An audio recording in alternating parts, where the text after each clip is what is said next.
Hi, this is John Evans of Happy Hill Farms. On behalf of my dad Mark and my sons AJ and Wes, we are honored to be named the 2020 Outstanding Conservation Farm of the Year for Crawford County. We are a family beef farm with my home farm of 78 acres located just outside of Conneautville. We currently run a herd of about 55 brood cows and background a total of about 125 feeders a year. The boys are involved on the farm raising their 4-H market animals and help with some field work as well as other chores around the farm. The beef finishing portion of our operation is a partnership with our friend George Agnew, who feeds out all of our backgrounded cattle. We market freezer beef to our own customer base that we have developed over the past 20 plus years, as well as through Hilltop Processing. We crop farm over 100 acres of mostly rented land that we grow corn, soybeans, and small grains, as well as make hay on to put up all of our own feed for our cattle. We now pasture all of my home farm and also rent approximately 50 acres of additional pasture ground to run stockers on each year. We would like to highlight a few of the major projects that we have worked on with the NRCS office and the Conservation District over the past nearly 20 years as we have worked to grow our cattle operation while better utilizing our ground on my home farm. The first major project was working with the NRCS office to develop a grazing plan to convert the ground we had been trying to crop farm into permanent pasture to eliminate the compaction and erosion issues that we constantly fought, never being able to get on the ground to plant in the spring and even more so in the fall to harvest a crop without making ruts and tearing up the topsoil on our highly erodible ground, even while using no-till practices. As part of this plan, we built exterior fencing around all the tillable ground on the farm. We then subdivided with dividing fences into smaller paddocks to be able to rotate the cows. We fenced out the waterway that runs the length of the property and a pond. We installed a water pipeline and installed hydrants to be able to water the cows throughout the pastures.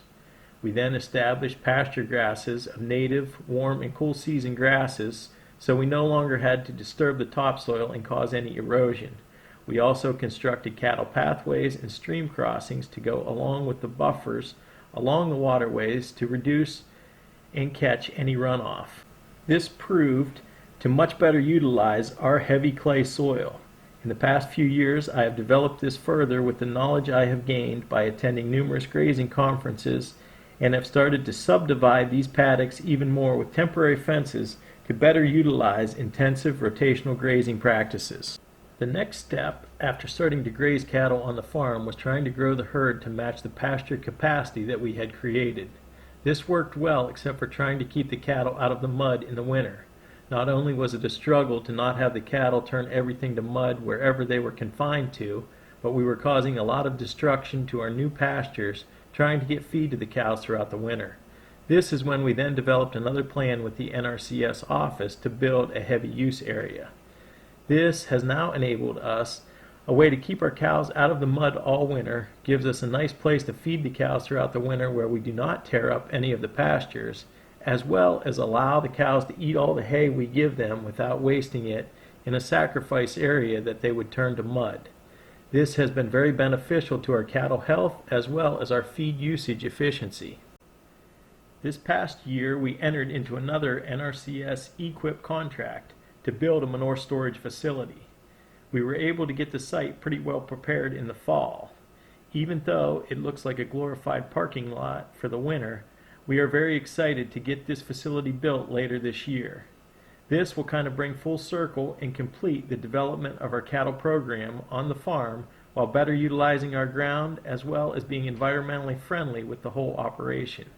This will allow us to store our manure until we can get on to our pastures, hay, and other crop grounds when it is dry enough to not damage the ground, as well as apply this fertilizer at times when it can be utilized by the crops that need it.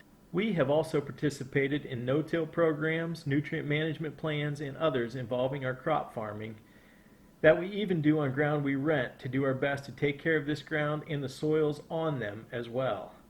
But we are most proud of the improvements we have been able to make on my home farm and our cattle operation here, while also continuing to take better care of this land. We have always enjoyed working with the NRCS office and the Conservation District and greatly appreciate all of their help and expertise along the way in this journey. We would like to specifically thank Jody, Cheryl, and Doug at the NRCS office for all of their help in dealing with contract paperwork as well as making sure we meet all requirements to get these projects approved.